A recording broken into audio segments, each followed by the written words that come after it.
আসসালামু আলাইকুম। আশা করি সবাই ভালো আছেন। আলহামদুলিল্লাহ আমিও ভালো আছি। তো কালকে হয়েছে রাত্রে আর কি আসার সময় আপনাদের ভাই একটা মুরগি আর বাসমতি চাল আনছিল 1 কেজি।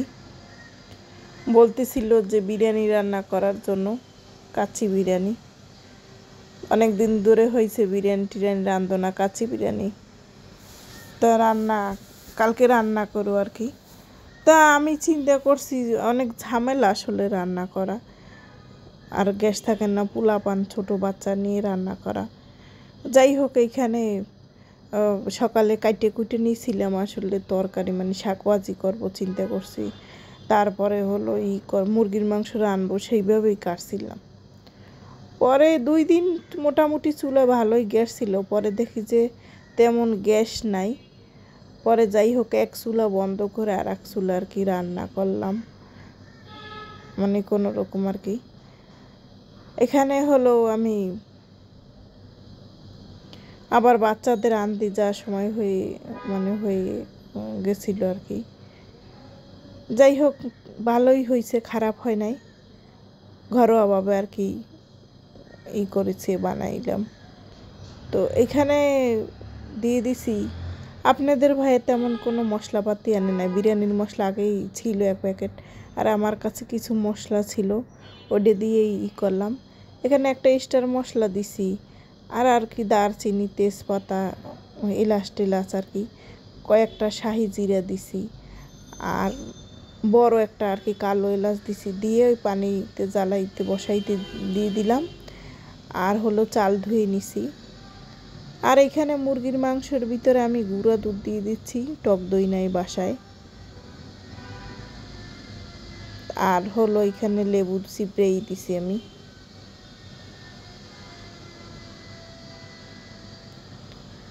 হাত দিয়ে এখানে মাখাই নিচ্ছি। আর এখানে আলু ওই যে একটু এখানে লবণ দিছি, আর সামান্য একটু কালার ফুড আর কি এখানে দেয়া হয়েছে, লাল, আর মরিচের গুঁড়া, একটু চিনি দিয়ে ঝাঁকায় রেখে দিছি ভেবে মাখাইয়ে। আর এখানে বলক আসছে, চালটা ঢালিয়ে দিছি। বলক আসার পরে একেবারে বেশিও সেদ্ধ না, আবার মানে মিডিয়াম আর কি সেদ্ধ রাখতে হবে, ভিতরে চাল চাল থাকে এরকম সময় আর কি ভাতগুলো আর কি ঝরা দিয়ে দিতে হবে এখানে। তো আমি এখানে এই যে জালি নিয়ে নিলাম।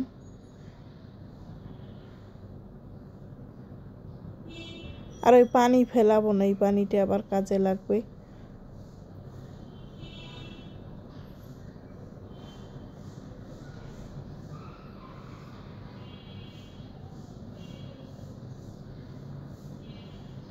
আর এখানে কড়াইতে মুরগির মাংসটা আমি বসাই দিলাম, আর ঘি দিয়ে দিচ্ছি আমি এই তেলের ভিতরে। আর দিয়ে দিলাম পেঁয়াজ কুচি। আর এইখানে হলো রসুন বাটা দিছি।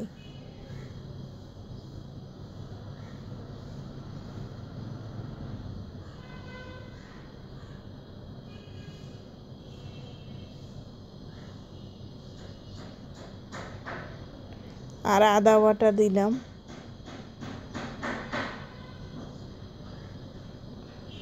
2 টেবিল চামচ আর কি আদা বাটা দিছি।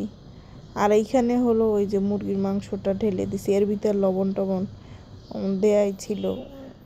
আর এই তো ওইখানে হলো আমি ওই যে বিরিয়ানির যে মশলা, রাঁধুনি বিরিয়ানির মশলাটা আর কি অর্ধেক দিলাম, আর অর্ধেক রাইখে দিছি, পরে আবার কাজে লাগবে এটা। আর এখানে দিয়ে দিলাম হলে একটু চিনি দিছি, আর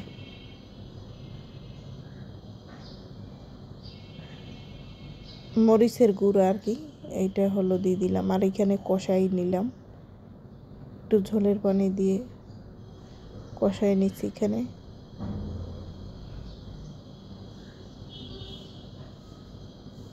আর এই আলুটা একটু ভাইজে নিছি আমি।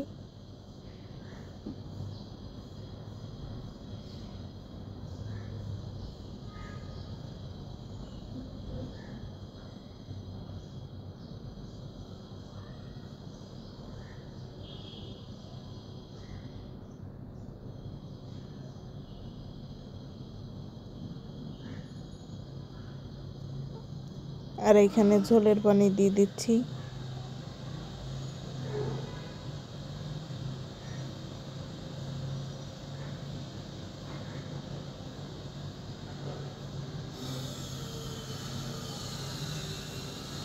আর এইখানে ঢাকনা দিয়ে দিচ্ছি। আর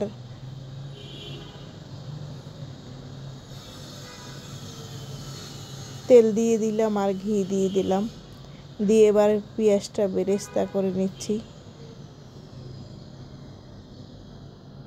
ওই পাশের চুলা ওইটা বন্ধ করে দিই। আর এই তো এখানে কিশমিশ আর কাঠবাদাম আর গুঁড়া দুধ কমও দিতে পারেন, বেশিও দিতে পারেন, যার যেমনটা ইচ্ছা আর কি। নিয়ে আমি ব্লেন্ডার করে নিচ্ছি। আর এখানে দিছি একটু কালার ফুড, সামান্য গুঁড়া দুধ আর হচ্ছে একটু জাফরান দিয়ে ওইটা সরাই রাখছি।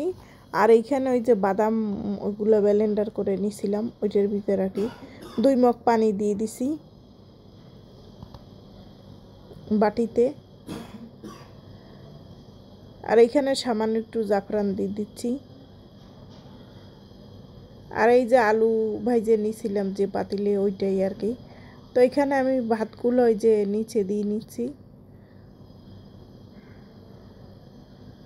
আর মাংসটাও হয়েছে ঢালিয়ে দিছি মাছ বরাবর আর কি দিব। উপরে আবার ভাত দিয়ে দিচ্ছি, এখানে কাঁচামরিচ দিচ্ছি, বেরেস্তা দিচ্ছি, দিয়ে পরে আবার আর একটা আর কি পার্ট এখানে লবণ দিয়ে দিচ্ছি আমি। আর মেইন জিনিস দিতে আমার মনে নাই, পরে মনে পড়ছে এটা পানির সাথে ওই গোলাই দিলে আর কি ভালো হইতো বাদাম বাটাটাটার সাথে। পরে আমি আবার এই যে মশলাটা হয়েছে আলাদা আর কি উপর দিয়ে দিলাম, মনে ছিল না, এটা ভুলে গেছিলাম। তো যাই হোক মশলাটা আমি এখানে উপরে দিয়ে দিছি। আর ওই যে গুলাইছিলাম ওই যে দুধ দিয়ে সামান্য ওই যে একটু কালার ফুড দিছিলাম, ওইগুলোও দিয়ে দিছি। অত কালার আসে না এখানে।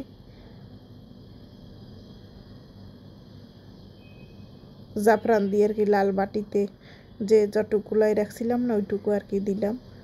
এরকম আমি কালার তেমন দেখি নাই। যাই হোক আমি বাচ্চাদের আনতে চলে গেছিলাম ভাপে রাইখে, এই চুলা বন্ধ করেই গেছিলাম কিছুক্ষণ। আর একেবারেই মানে ভালো হয়েছে, খারাপ হয় নাই। চালটাও খুব সুন্দরভাবে আর কি সেদ্ধ হয়ে গেছে।